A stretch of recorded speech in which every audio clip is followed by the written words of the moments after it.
Hello, everybody. Today we are discussing the Twisted Metal Part 2.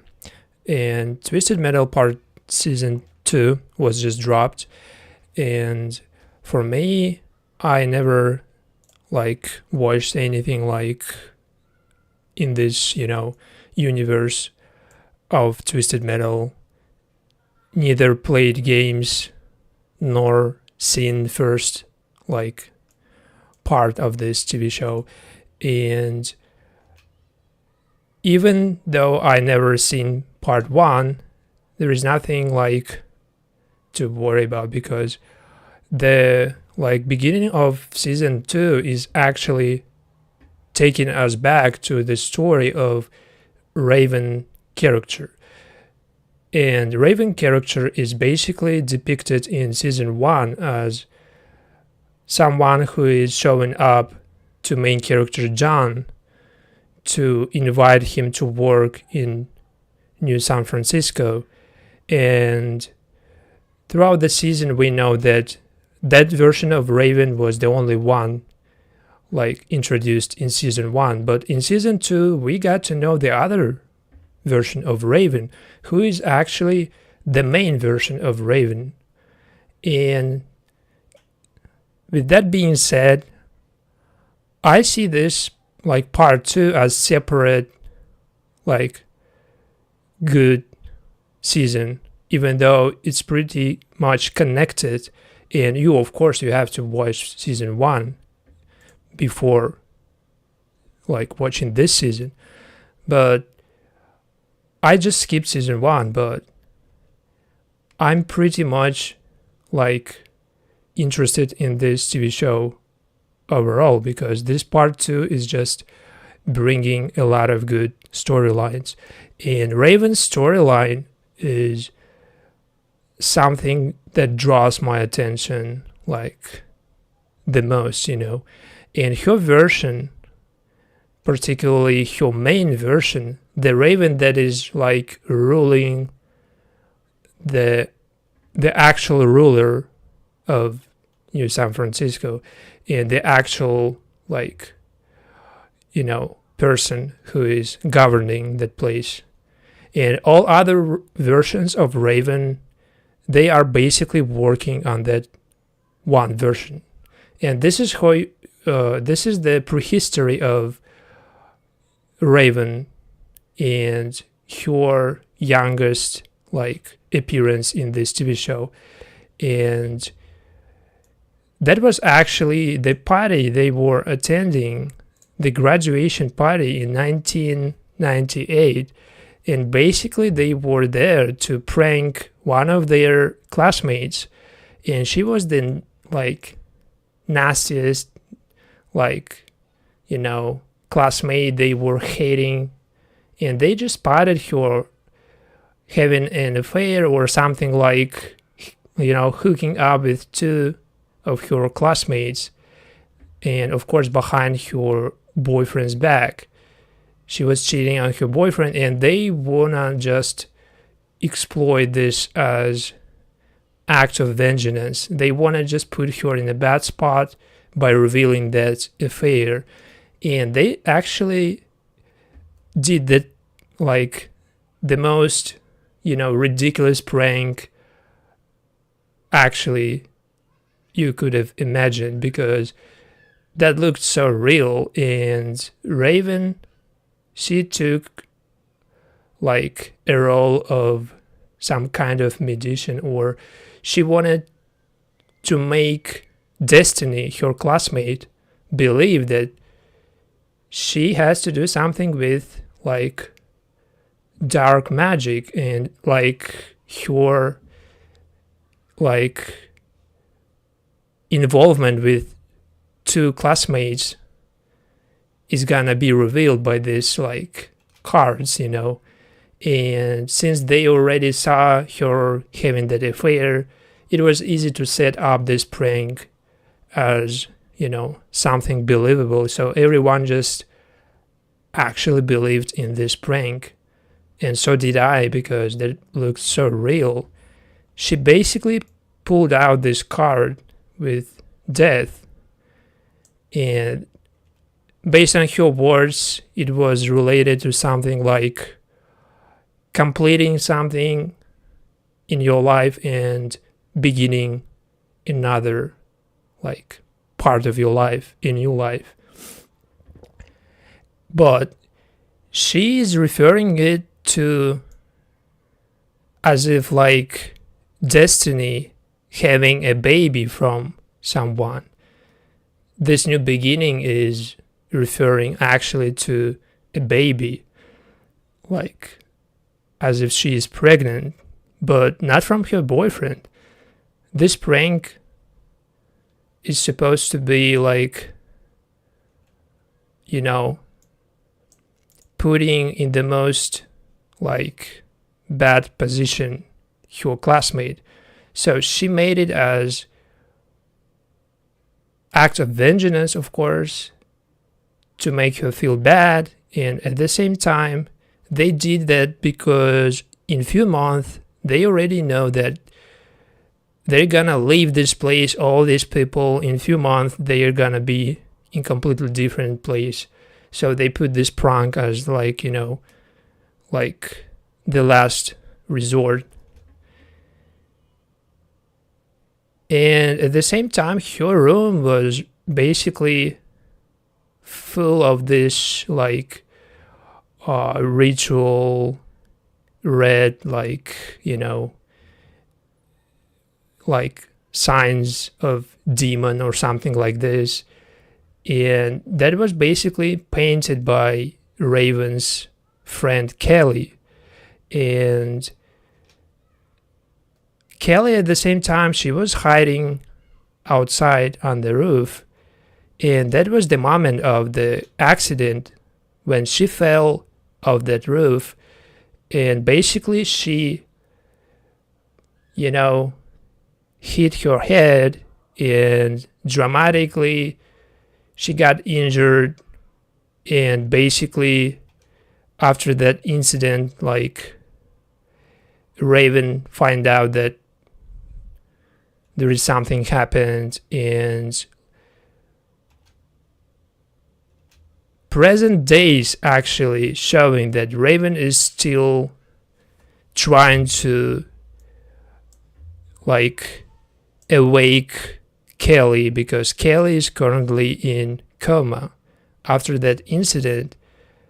After she fell off that roof, she slipped basically off the roof, and she basically is in coma. So she is like still alive, but it's been a while since like that point, and a lot of shit happened, but she's still like holding that hope that she can really just awake.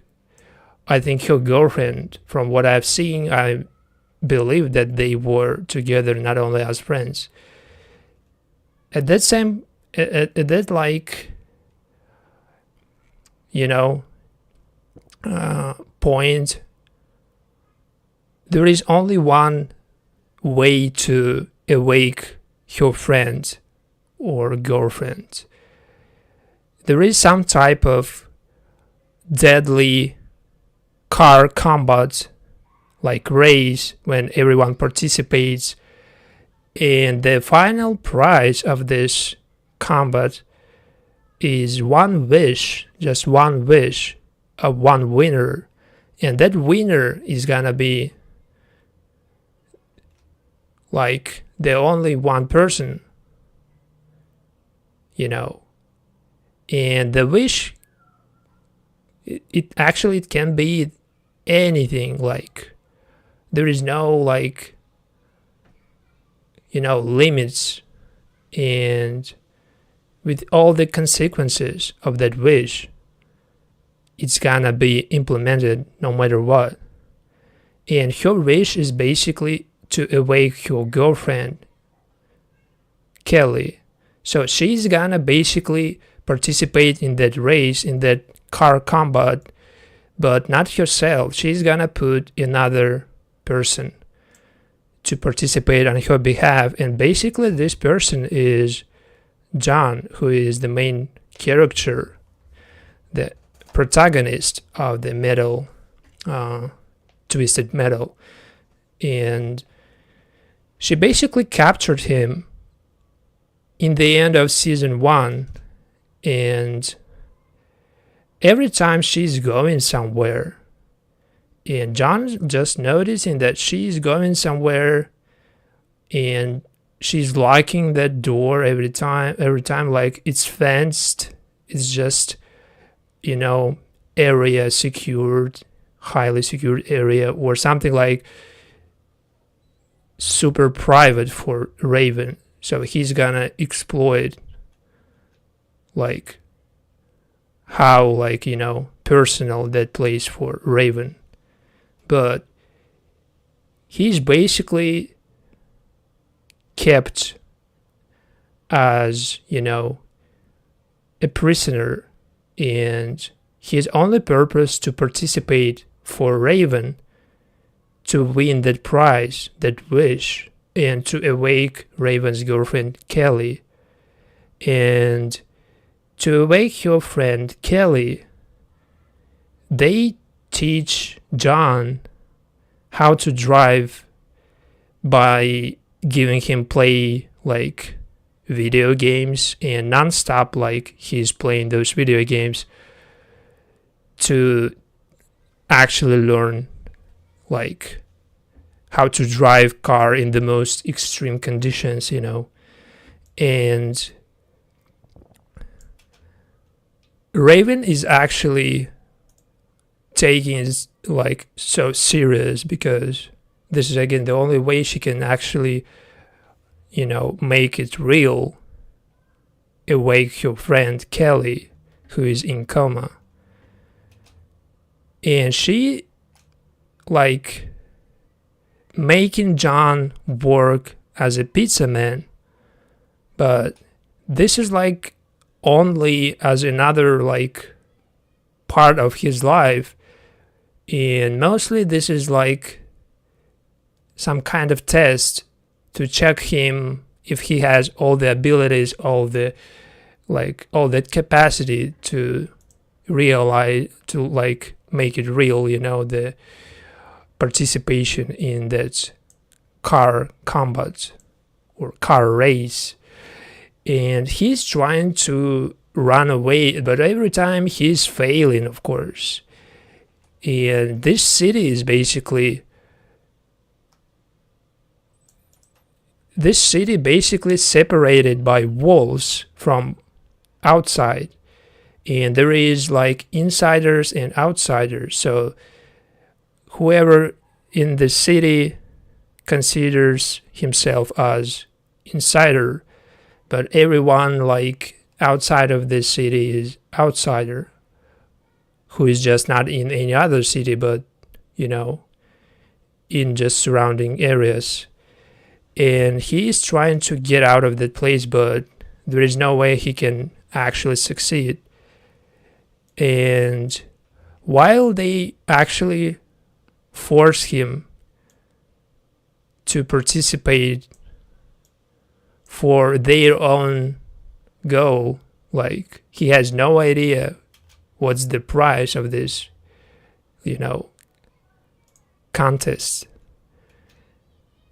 He's gonna find out, and he will be using this prize for his own goal, because that one wish can be, used by like anyone. And once he found out that the prize is actually a wish, which is like any wish, you can actually just ask whatever you want. And since he lost all his memories, he lost his family, and in season 1 he was separated from his family, and he found himself like not remembering anything. And he just found his sister's notes as something mocking John. By finding this note, she was mocking him and mocking him, because basically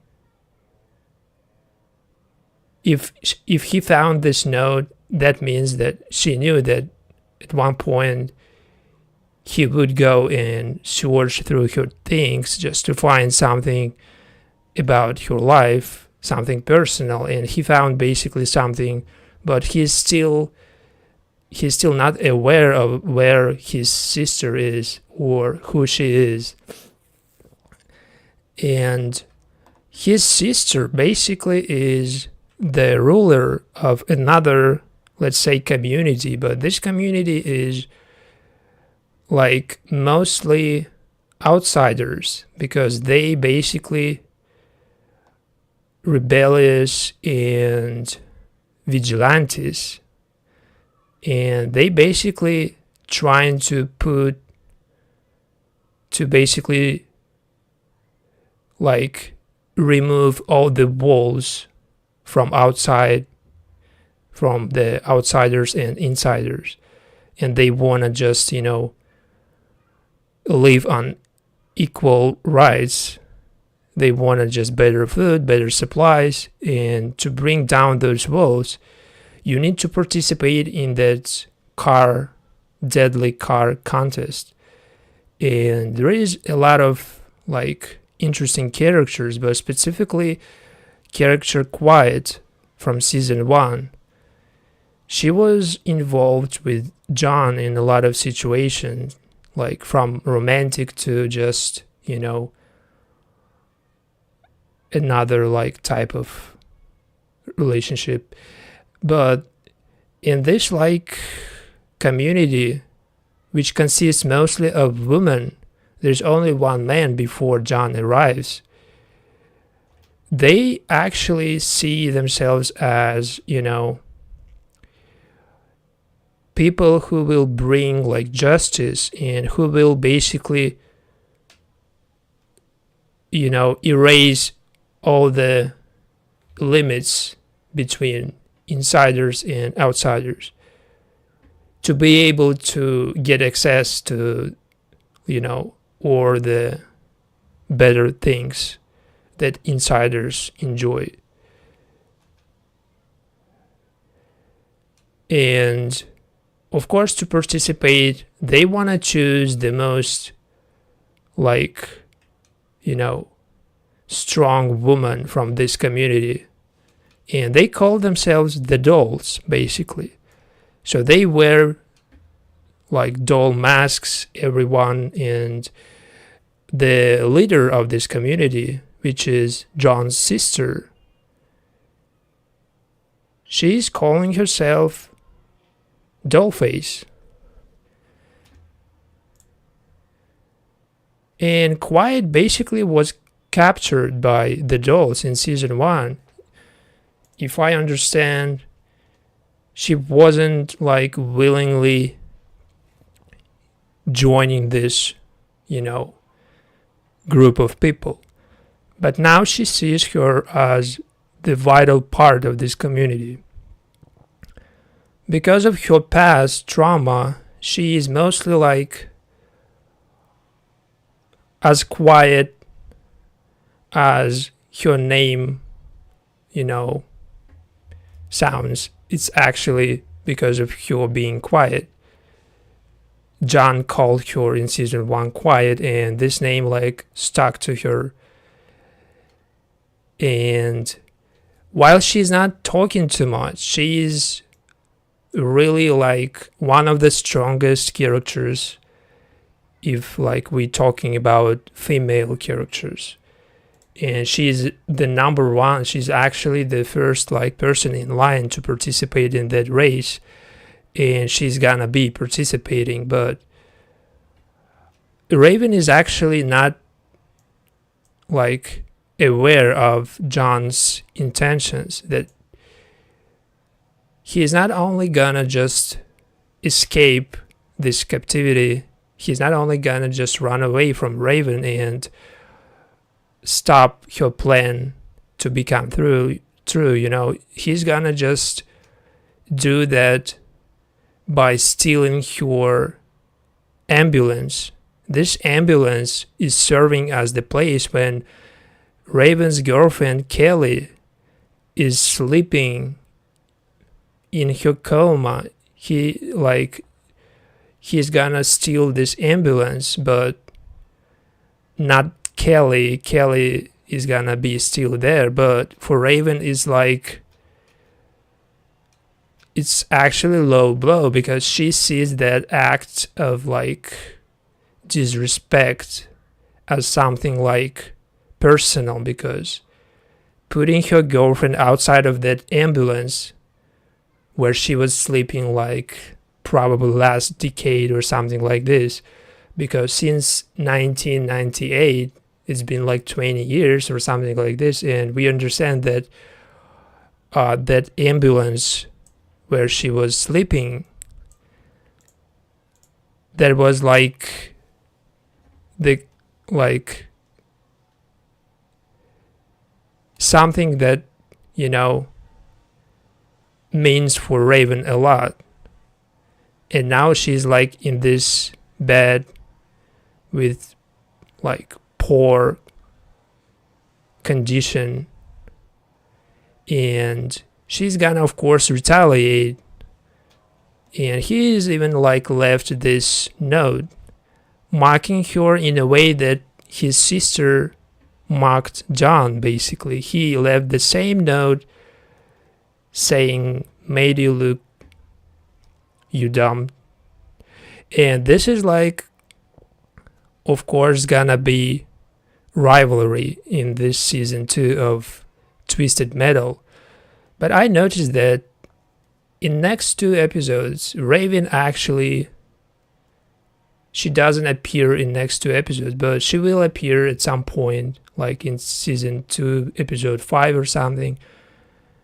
And I'm waiting for this storyline to like develop a little, because now she's the only one Raven and the main Raven, and as we know, the most powerful. Before her, only Calypso, who is the main villain, let's say, who is putting this contest and who is giving that prize, that one wish, to only one winner. But the ruler of like the city of New San Francisco is Raven, the Raven that we got to know in season 2. And now John escaped from Raven's captivity. He is gonna just, you know, run away, but he got into even like worse situation, let's say. Not only he got in this accident, but he basically ran into his sister, who still remembers him, but he doesn't remember her. And he also meets his friend from season 1, Quiet. And he remembers her, but not his sister. But from this stream, I'm gonna only cover like season 2, episode 1. And from this stream to next appearance of Raven, to make this storyline complete, like to make this storyline of Raven's character completed, you know. We're gonna make it once she appears again. And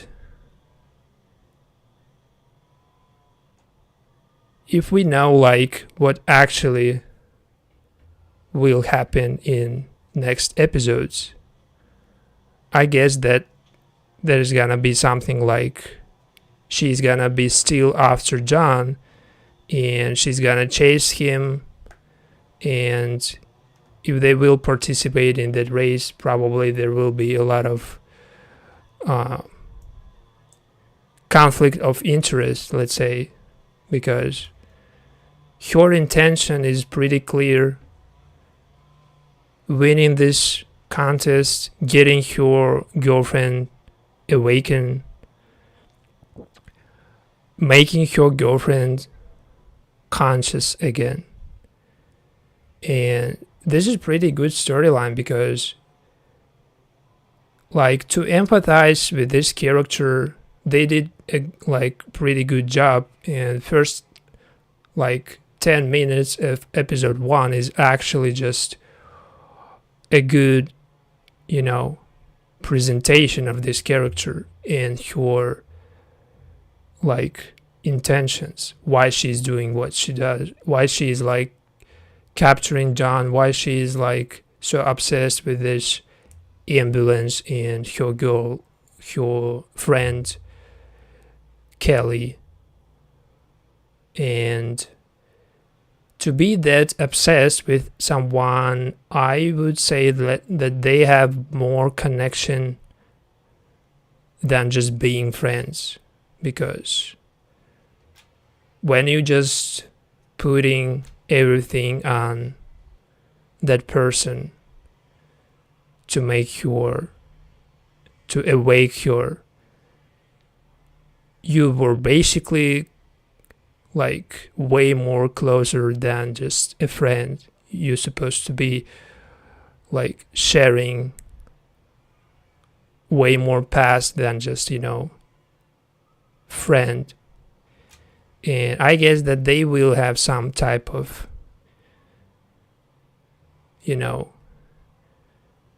scenes or something like this to show what actually what connection they have beyond the friendly connection. So that was just the storyline of Raven's character from season 2, and see you next time with more episodes, because this is the only character that actually interesting to me. So I'm waiting for next episodes, and specifically for more appearance of Raven character. See you next time. Thank you. Goodbye.